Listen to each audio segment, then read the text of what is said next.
इसमें जो है भ्रष्टाचार के विरुद्ध है। और भ्रष्टाचार के जो यहाँ से 20 साल से लगातार जनक हैं वो तहसीलदार के पेशकार वह नाजिर अनिल कुमार, सुनील कुमार, और इन्होंने कम से कम यहाँ जितने भी अधिकारी आए इन्हें भी भ्रष्टाचार करना सिखा दिया। खास तौर से जो भ्रष्टाचार की माँ है इनके खिलाफ हमारी बैठक है और इन्हें यहाँ से अविलंब हटाना चाहिए। वह ये है कि आम आदमी को न्याय मिले, सुलभ और सस्ता न्याय मिले, भ्रष्टाचार खत्म हो। रुड़की कचहरी में जो ये भ्रष्टाचार कर्मचारी बैठे हुए हैं यहाँ, सुनील कुमार और अनिल कुमार, ये तहसीलदार के एक पेशकार हैं, एक एसडीएम साहब के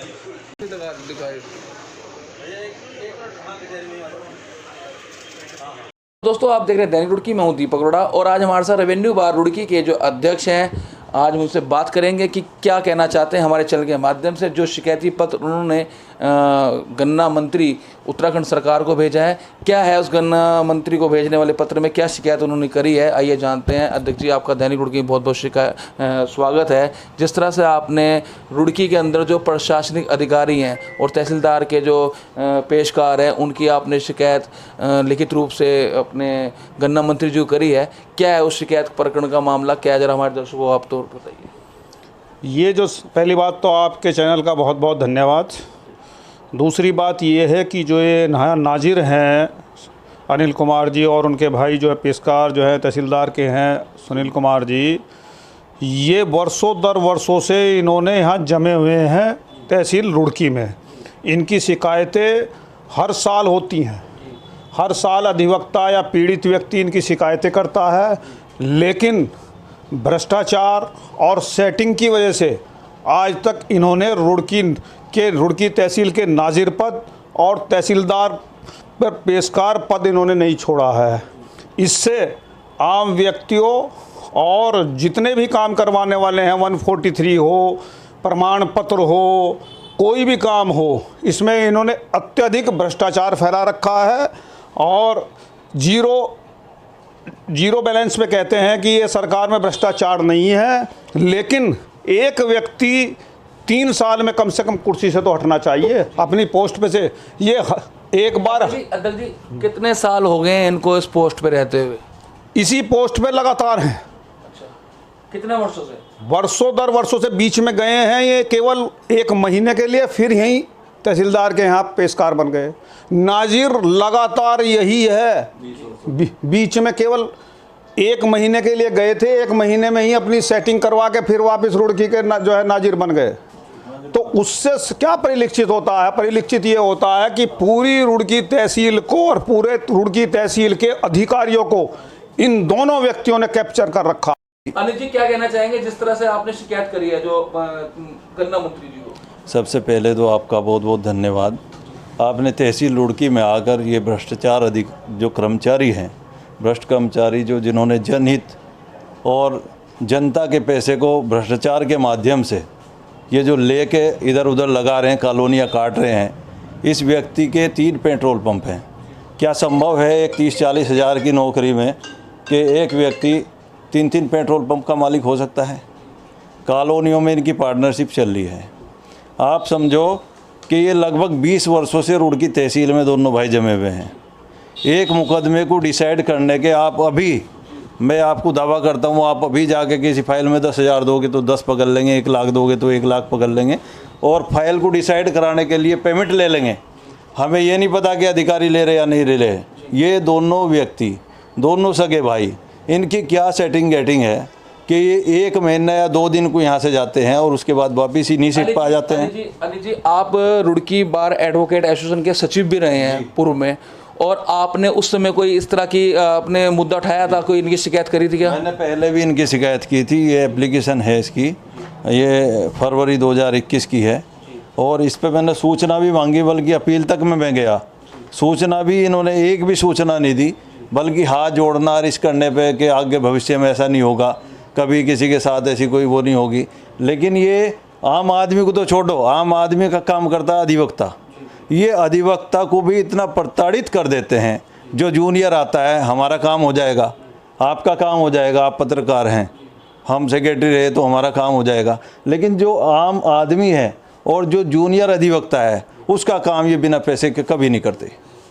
अब रुड़की एडवोकेट बार एसोसिएशन के जो अध्यक्ष हैं उनको आपने कभी साथ ले जाकर शिकायत वगैरह करी कोई? नहीं, हमने सेक्रेटरी साहब को फ़ोन किया था, लेकिन उनके संज्ञान में वो कोई बाहर हैं और वो हमारे साथ हैं, ऐसी कोई बात नहीं है, वो हमारे साथ नहीं है। बार एसोसिएशन रेवेन्यू के अध्यक्ष जी हमारे साथ हैं, क्योंकि यहाँ से जो मामला है सारा रेवेन्यू से जुड़ा हुआ है और रेवेन्यू ही बार यहाँ काम कर रही है। और जो हमारे अतुल शर्मा जी हैं वो रुड़की एडवोकेट एसोसिएशन के अध्यक्ष जी हैं, उनसे भी हमारी वार्ता हो रही है, बात करेंगे उनसे। अभी तो ये रेवेन्यू का मामला है, जुडिशरी का तो कोई इसमें इनरोलमेंट है नहीं, तो हम अभी अध्यक्ष जी से ही हमने निवेदन किया था, ये हमारे साथ हैं और ये इतने लोगों ने इस पे साइन करे, ये सब त्रस्त हैं। आप देखो ये 100-200 लोगों के साइन हैं। मैं अपने सहयोगी कैमरामैन से कहूँगा कि दिखाइए जो शिकायती पत्र है उस पर काफ़ी अधिवक्ताओं के यहाँ पे सिग्नेचर्स में उनकी स्टैंप लगी हुई है, जिन्होंने शिकायत करी है स्टैंप इन पे लगाए हुए हैं, सिग्नेचर करे हुए हैं और सभी एडवोकेट से, ये जितने एडवोकेट हैं सभी प्रताड़ित किए जा रहे हैं। प्रताड़ित हैं सब। कितने एडवोकेट होंगे जिनको आप 143 की फाइल डाल लेंगे? प्रक्रिया क्या है, 6 महीने से पहले कभी वो फाइल नहीं होती, यहाँ से निकल के 6 महीने तक उसमें लगते हैं। जब तक उसका पेमेंट नहीं मिलेगा नाजिर को तब तक वो फाइन नहीं होगी। नाजिर एक दलाल का काम कर रहा है यहाँ से, और पेशगार भी एक दलाल का ही काम कर रहा है, वो न्याय दिलाने का काम नहीं कर रहे हैं पेशगार। आप जाके देखो। साहब हैं रेवेन्यू बार के सह सचिव अमरदीप सैनी जी, उनसे भी जानते हैं वह इस बारे में क्या कहना चाहते हैं। आप क्या कहना चाहते हैं? हाँ जी, ये जो अभी हमारे सचिव साहब और हमारे रेवेन्यू बार के अध्यक्ष श्री सत्येंद्र कुमार जी ने जो बातें कही वो पूर्णतः सच हैं और ये शिकायत भी बिल्कुल सही तथ्यों के आधार पर की गई है। यहाँ पे कुछ लेखपाल सक्रिय हैं, जैसा एक अरविंद सैनी जी हैं। इन लोगों का काम क्या है कि ये दाखिल खारिजी की फ़ाइलों में जो है ये जाते हैं और पार्टियों से पूछते हैं कि पैसे वकील साहब को कितने दिए, उन्हें क्यों दिए, हमें क्यों नहीं दिए।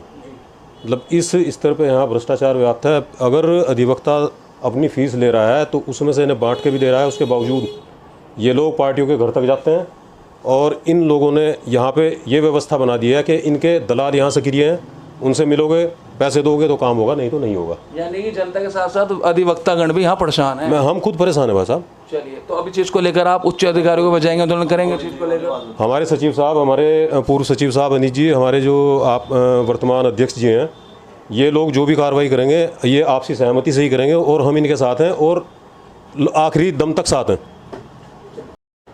हमारे साथ है रितेश पवार जो कि अधिवक्ता भी हैं, इनके बात करते हैं। रितेश जी आपके द्वारा शिकायती पत्र दिया गया अधिवक्ताओं के द्वारा, तो क्या प्रकरण है पूरा, आप थोड़ा सा ये भी बताइए।